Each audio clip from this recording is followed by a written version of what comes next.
Tagag chance. Unsay in English sa nilabay? Tumaan. Correct.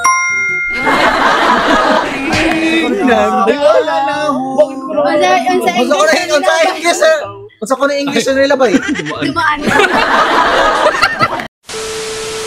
Our content for today is General Knowledge, Tagalog letter D, Part 5. First question. Kalagayan ng kawalan o mababang antas ng liwanag kung saan mahirap makita ang paligid.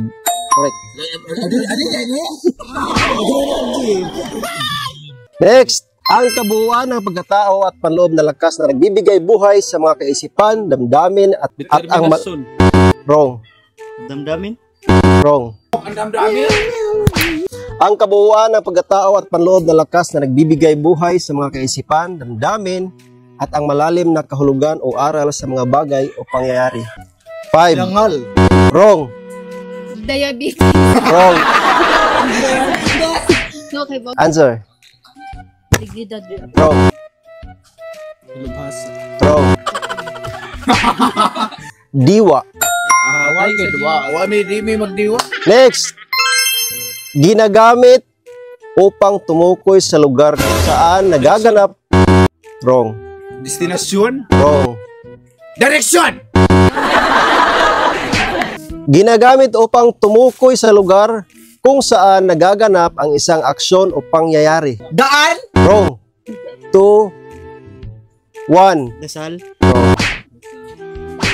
Next. Ginagamit upang tumukoy sa lugar kung saan nagaganap ang isang aksyon o pangyayari. Disgrasya? Wrong. Letter D. Lugar ha, lugar. Doon. Wrong. Direction. Wrong. Doon. 2, Suman, ready na 1. ba? Wrong. Dito. Agasan dito na sim. Okay, next. Isang pagtitipon, formal man o hindi, na ginaganap upang magdiwang, magpasalamat o gunitain ang mga mahalagang araw, tradisyon o okasyon. Letter D. Diwang? Correct. Next. Next. Isang kondisyon na ang katawan ay hindi magamit ng tama ang kinakaing asukal. Ang katawan ay hindi... Diabetes? Correct. Kwarta! Next. Isang bilang o pangkat na binubuo ng 12 bagay, tao o unit.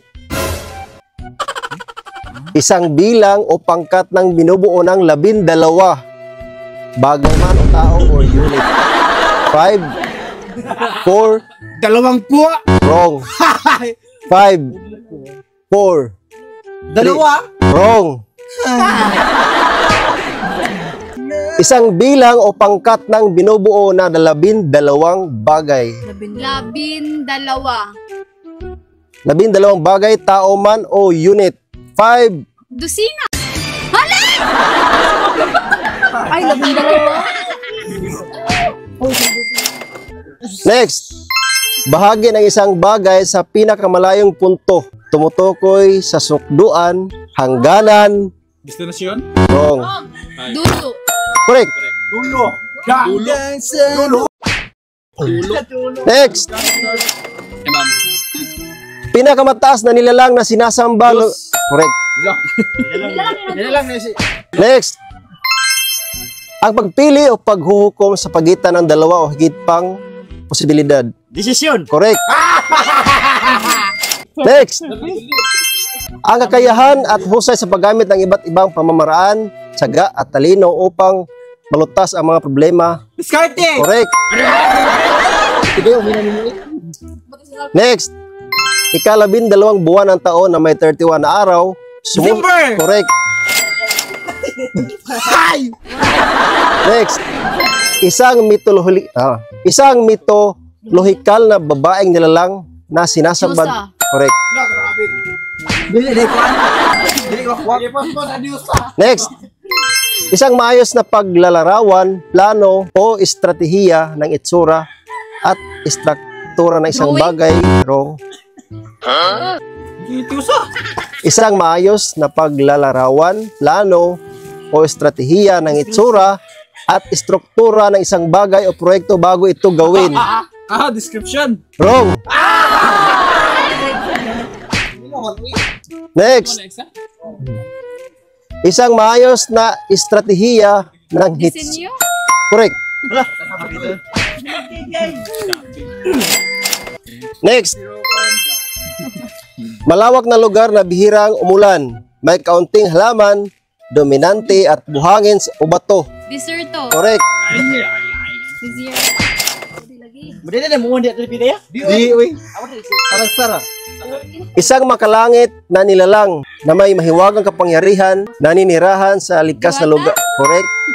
Ako na! Ako si Diwata Paris. Next. Isang tao na profesional na nagmamaneho ng sasakyan. Wrong. Driver? Correct.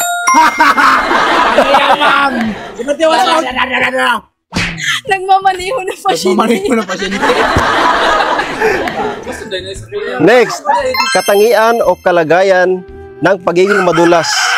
Kung saan nahihirapan ang kapit o pagkakabigkis dahil sa kakulangan ng friksyon na nagpapadali sa paglaglag o pagkadulas ng mga bagay. Katangian o kalagayan ng pagiging madulas. 5. Dulas. Correct.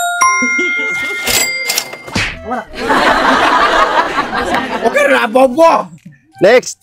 Tumukoy sa pagpunta sa isang lugar ng sandali lamang at sa paglipas ng oras o panahon. Tumukoy sa pagpunta ng isang lugar ng sandali lamang. Wrong. Wrong. Destination. Wrong. Tumukoy sa pagpunta sa isang lugar ng sandali lamang at sa paglipas ng oras o panahon. Tagag chance. Unsay in English sa nilabay? Tumaan. Correct.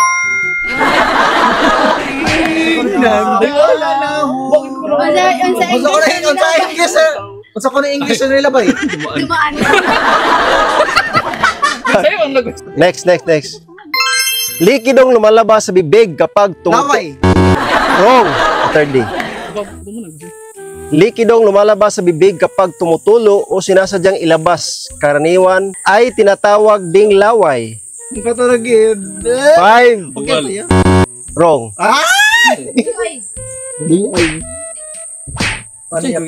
Dura. Correct. Dura. Pagkaliya. Ikaw ang nag-question. Next. Ang kabuuang bilang o sukat na nagpapakita ng antas o bilang ng mga bagay na naroroon. Nagpapahiwatig kung gaano karami ang isang bagay. Dami! Consider. Da!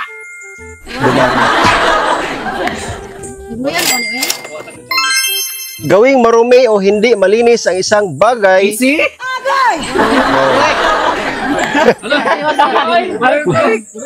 Gawing marumi o hindi malinis ang isang bagay o lugar sa pamamagitan ng paglagay ng dumi o mikrobyo na maaaring magdulot ng kontaminasyon. Dumi. Or consider. Dumami. Dumihan. Dumami. Dumihan? Correct. Consider. Ang pagiging present o pagsali sa isang pagtitipon, kaganapan, gawain o okasyon.